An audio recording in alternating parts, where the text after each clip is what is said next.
Hey guys, Jeff and Alyssa here. It has been a long time since we've done a video. First video in the new house actually, so it feels good to be in this house. We wanted to do a video because we get a lot of messages and emails and all these different things about with a similar question, and it's usually a variation of what do I do if I'm just not in love anymore, or kind of what if I do if I don't feel in love anymore? And this sometimes is married people, sometimes it's dating, engaged people. And so there's a couple different variations of answers we want to give. But I think first things first, what, were you about to laugh? No. Oh. All right, so we get a lot of questions about falling out of love, and you just don't have the feelings anymore, the passion's gone. Exactly. So what do you do? Tell us, Jefferson. Tell us.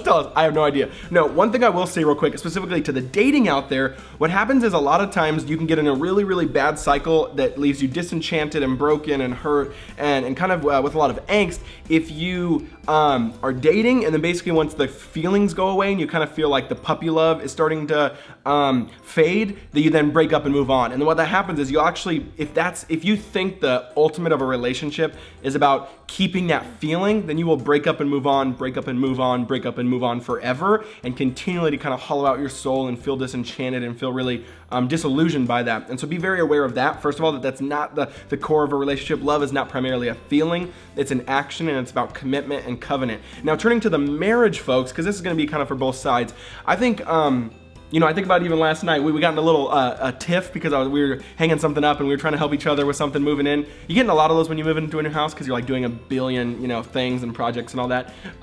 Maybe that's just us. But my favorite was at the end of it, I said, I was kind of like, sorry, and I felt bad. I said, Liz, do you still love me? And I think he said, not always.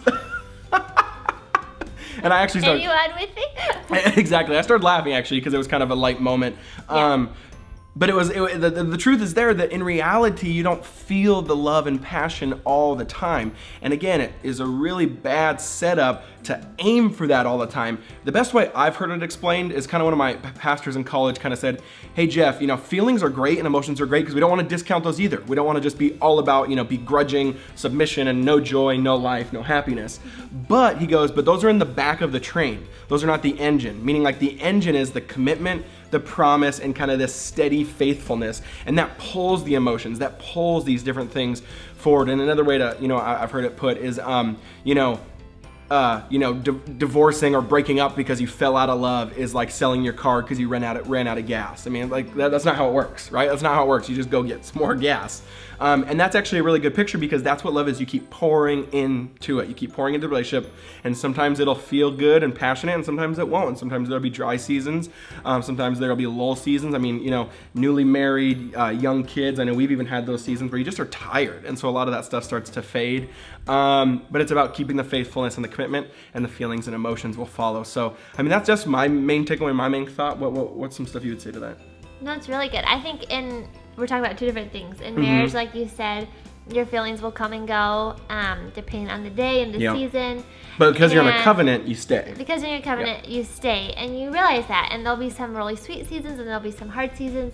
And regardless, you still always go back on the commitment. And I think when you don't have those feelings, it's even more of an encouragement to yourself to pray for your husband or your spouse, to ask, how can I love them? How can I serve them? And when you put love into action, the feelings follow, like you said. And maybe it could be the smallest thing, like getting them their favorite candy at the checkout at the grocery store. Well, that's a big thing for me. Filling up the gas tank because that really serves them. Whatever, like the littlest thing is, if you start doing that more and more, I think it brings them to the forefront of your mind, and they become more of a focus, and your heart starts to turn, and you realize you really do love and care for them. It kind of creates a chain reaction. Totally. Yeah. I think within dating, though, I mean, I think the feelings come and go a little bit, but I think if the feelings have completely gone, I think it's also a check, like, okay, why are we dating? Are there any red flags? Should we break up? And maybe talking to a mentor about it. Yeah.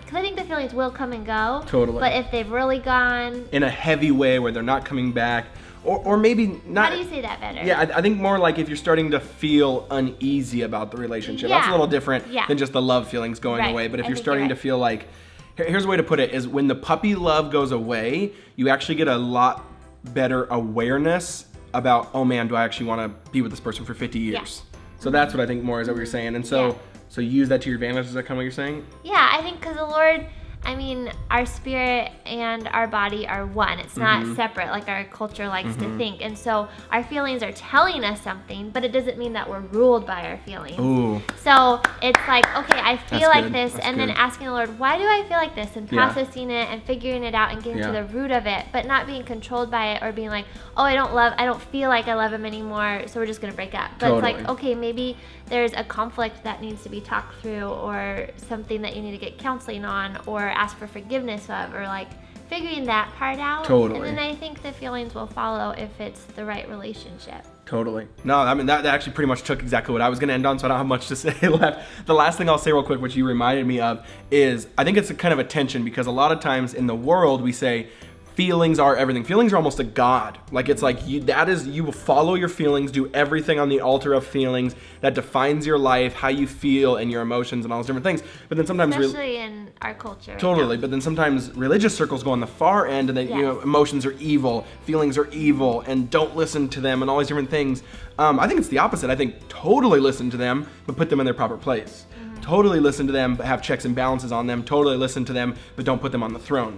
And so it's this tension in the middle of, like, God created those for a reason. He gave you those for a reason. You're an emotional being, but that's not in the driver's seat. And that's, I think, a real healthy tension to hold. But that's all I'd say. You got anything else? No, that's it. You guys are amazing. We love you. Let us know in the comments any other topics or anything you want us to include. We'll talk to you guys later. Peace. Hey guys, thanks for watching this week's video. I want to give a huge shout out to this week's sponsor, and that is Lumerit's Unbound Scholar Program. You guys heard me talk about it a lot. They are incredible. I absolutely love them. I wish I knew about them when I went back to college. And what it is, it's basically an online ability to take classes that you normally would at the college you want to go to, but for way thousands of dollars cheaper. All right, so here's how it works. Whether you're in college or going to go to college, or you're young or older in life and you want to take classes on the side, you pick the college you want to go to and take classes from, you hit up Lumerit, and they will hook you up, and through them you can take college classes for up to 3 years for under $4,000 a year, or around that number, which is insanely cheap and a crazy rate compared to what I paid when I went to college a couple years ago. And my favorite part is you just have to have an internet connection, and you can take classes from anywhere in the world. So go to getunbound.org/Jeff. I'll put a link down there in the description and probably on screen right here as well. And then you can hit them up and see how much you would save. It's a great option if you're gonna take classes or go to college sometime in the near future. So that's all I got. Love you guys. Peace.